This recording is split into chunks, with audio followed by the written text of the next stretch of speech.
America से तजारती ताल्लुकात में इजाफे का मिशन। पाकिस्तान का तजारती ताल्लुकात के फिरोग और नए टैरिफ के हवाले से मुज़ाकरात के लिए आला सतह का वफ्द अमेरिका भेजने का फैसला। मारूफ कारोबारी शख्सियात और बरामद कुनंदगान की भी वफ्द में शमूलियत। अमेरिका की जानिब से पाकिस्तान दरामदात पर लगाए गए नए टैरिफ पर वज़ीर-ए-आज़म की ज़ेर सदारत जायजा इजलास। वाशिंगटन के नए tariff, steering committee, working group की रिपोर्ट और मुस्तकबिल का मुजवजा लाहे अमल पेश। इजलास को बताया गया कि अमेरिका में पाकिस्तानी सिफारतखाना मुसलसल अमेरिकी हुकूमत के साथ राबते में है। शहबाज शरीफ ने कहा कि अमेरिका और पाकिस्तान के तजारती ताल्लुकात दहाइयों पर मुहित हैं। दोनों ममालिक में तजारती शराकतदारी को मजीद मजबूत बनाने के ख्वाहिशमंद हैं।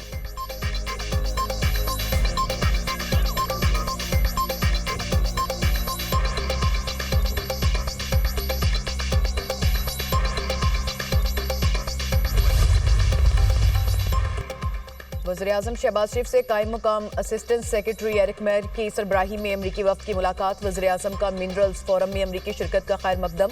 सदर ट्रंप और इंतजामिया के साथ मिलकर काम करने की पाकिस्तान की ख्वाहिश का इजहार।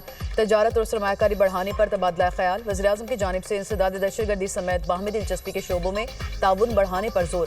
वज़ीर-ए-आज़म ने कहा पाकिस्तान में मौदमियात के शोबे में वसी इस्तेदाद मौजूद है। अमरीकी कंपनीज को तरजीही शोबे में सरमायाकारी के मौके से मुस्तफीद होना चाहिए। एरिक मायर ने अमरीकी कंपनियों की जानिब से सरमायाकारी में दिलचस्पी से आगाह किया। कहा अमरीका पाकिस्तान के साथ दो तरफा ताल्लुकात के फिरोग का ख्वाहिशमंद है।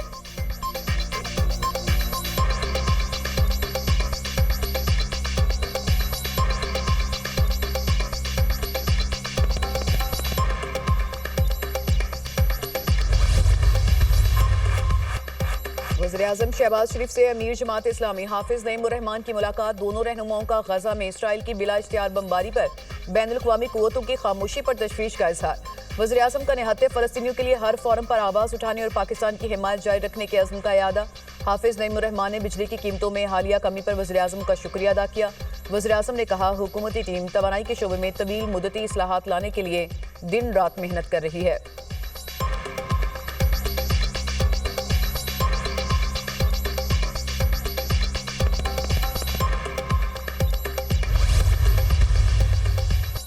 वज़ीर-ए-आज़म ने कहा कि बिजली के बुनियादी टैरिफ में कमी होनी चाहिए। तमाम IPP से बात करके बिजली सस्ती की जाए। अमीर जमात इस्लामी हाफिज नईमुर-रहमान की प्रेस कॉन्फ्रेंस। कहा इसराइल का रास्ता ना रोका गया तो मामला गजा तक नहीं रुकेगा। फ़लस्तीन का मसला पूरी उम्मत मुस्लिमा का मसला है। फ़लस्तीनियों की नस्ल कुशी हो रही है।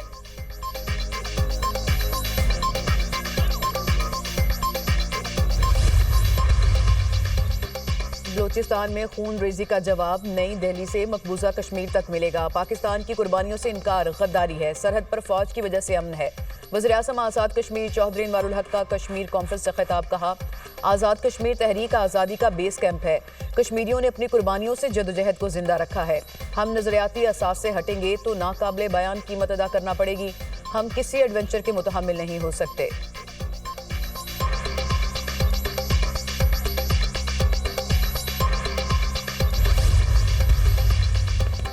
ट्रंप टैरिफ ने आलमी तजारती निज़ाम को हिला दिया। अमरीका का मुतादिद ममालिक पर जवाबी टैरिफ। चीन पर 104% अमरीकी टैरिफ से एशिया के स्टॉक मार्केट्स में शदीद मंदी।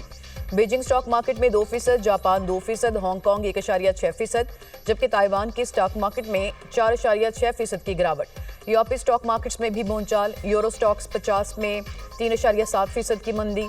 S&P 500 को एक हफ्ते में तकरीबन $6 खरब का नुकसान। आलमी मंडी में खाम तेल की कीमत में मजीद कमी। WTI 3.3% कम होकर $57.59 फी बैरल पर आ गया। ब्रेंट क्रूड ऑयल की कीमत 3% कमी से $60.96 पर ट्रेड।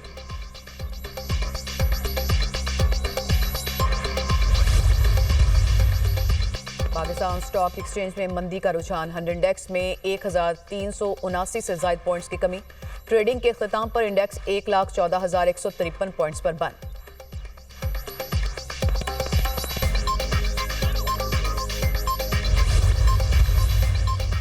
मुल्की मौदनियात से मईशत को तरक्की देने का मिशन। इस्लामाबाद में पाकिस्तान मिनरल्स इन्वेस्टमेंट फोरम का दूसरा रोज। रेक्यूडिक कंपनी के नुमाइंदे रसल हावर्ड का फिजिबिलिटी स्टडी पर इजहार ख्याल।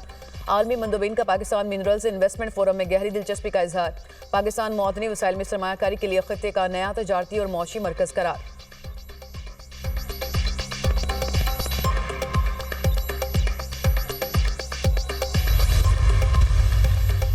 रवां माली साल पाकिस्तान की मौशी शरह नमू 2.5% रहने का इम्कान। आइंदा साल मौशी ग्रोथ 3% तक पहुंच सकती है। एशियाई तरक्याती बैंक की रिपोर्ट के मुताबिक रवा माली साल के दौरान महंगाई की शरह 6% तक रहने की तवक्को। इस्लाहात के बायस पाकिस्तान की मईशत में इस्तेहकाम और मौशी ग्रोथ बेहतर होगी। रवा माली साल तरसीलात ज़र में इजाफा, पॉलिसी रेट, महंगाई में कमी रिकॉर्ड होगी।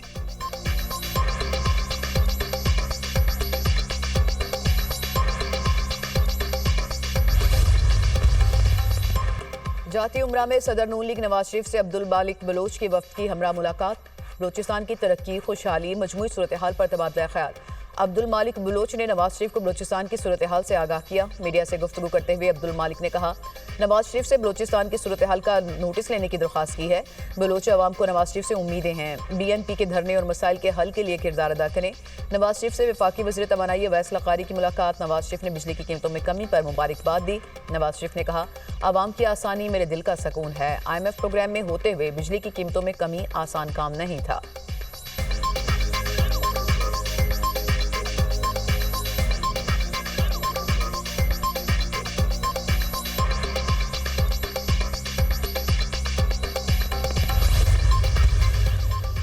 और पाकिस्तानी नयाद अमरीकी खातून वजीहा सवाती कत्ल केस का री ट्रायल मुकम्मल। मुल्जिमान को ट्रायल कोर्ट से दी गई सजाएं बरकरार। अदालत ने मकतूला के साबिक शौहर रिजवान हबीब की मौत की सजा बरकरार रखी। खातून को अगवा करने पर 10 साल, लाश और शवाहिद छुपाने पर 7 साल कैद और 7 लाख रुपए जुर्माना अदा करने की सजा भी बरकरार। मुल्जिमान ने मकतूला को जायदाद के तनाज़े पर अमरीका से बुलवाकर घर में कत्ल किया था। उन्होंने कल इंस्ट्रक्शंस दी कि जो मिलने मिलाने का मसला है इसको आप सुप्रीम कोर्ट लेके जाएं। खान साहब ने मुझे सामने तो कभी नहीं कहा कि मैं किससे मिलना चाहता हूँ, किससे नहीं चाहता। मुलाकात में जो कंट्रोवर्सी क्रिएट की है राय साहब ने अपनी कमेंट से, ये मेरा ख्याल है जायज़ नहीं है। मुझे अफसोस हुआ। खान साहब ने बड़ा वाज़ेह तौर पे कहा है कि अगर उनसे नेशनल इंटरेस्ट की बात करना चाहता है, सिक्योरिटी इशू पे करना चाहता है, तो उनको इजाज़त है कि वो बात करें। बानी PTI ने मुलाकात के मामले को सुप्रीम कोर्ट ले जाने का कहा है। बानी ने किसी से मिलने से इनकार नहीं किया। सलमान अकरम राजा के बानी PTI से मुलाकात से मुतल्लिक कमेंट्स ने नया तनाज़ा खड़ा किया। बानी ने कहा, कौमी मफाद में अगर कोई बात करना चाहता है तो तैयार हूँ। PTI के रहनुमा अली जफर की मीडिया टॉक। सलमान अकरम राजा कहते हैं, बानी PTI से सिर्फ मंजूर नज़र लोगों को मिलने दिया गया। आइंदा जिस शख्स का नाम फहरिस्त में ना हो वो मुलाकात ना करे।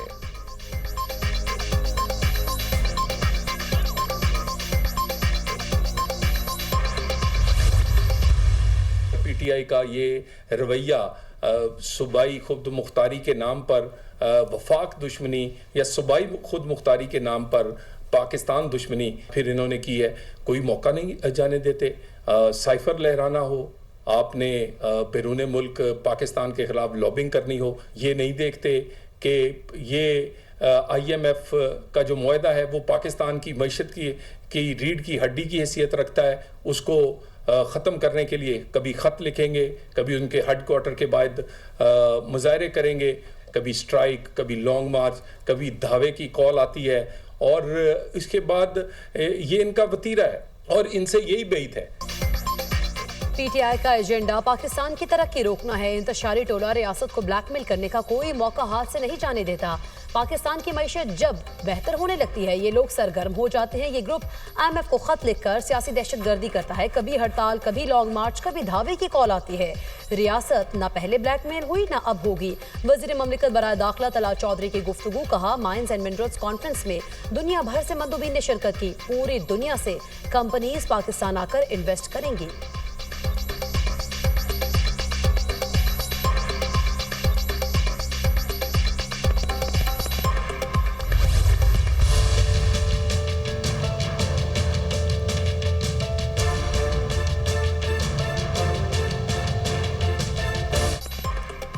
फौजी अदालतों में सिविलियंस के ट्रायल से मुतल्लिक इंट्रा कोर्ट केस। सजाए मौत पर तब तक अमल नहीं होता जब तक अपील पर फैसला न हो जाए। मिलिट्री ट्रायल कैसे होता है ये पूरा रिकॉर्ड अदालत के पास है। आप कैसे इंसाफ और शिफाफ ट्रायल की बात कर रहे हैं। जस्टिस मुसरत हिलाली का अटॉर्नी जनरल से मुकालमा। कहा, हुकूमत सिविलियंस को अपील का हक देगी तो कौन सा मसला पैदा होगा। जस्टिस जमाल बंदुखेल ने कहा, मिलिट्री कोर्ट्स के ट्रायल का रिकॉर्ड तो हम भी नहीं देख सकते। शिकायत कुनिंदा खुद कैसे ट्रायल कर सकता है। क्या तमाम इदारों को ख़त्म करना चाहते हैं। हम पर तो लोग फैसलों की वजह से सिर्फ 50% एतमाद करते हैं। अगर अदालतें ही खत्म हो गई तो फिर क्या होगा। क्या विफाक और सूबे को अपने इदारे पर एतमाद नहीं। अदालत ने समाअत कल तक मुलतवी कर दी।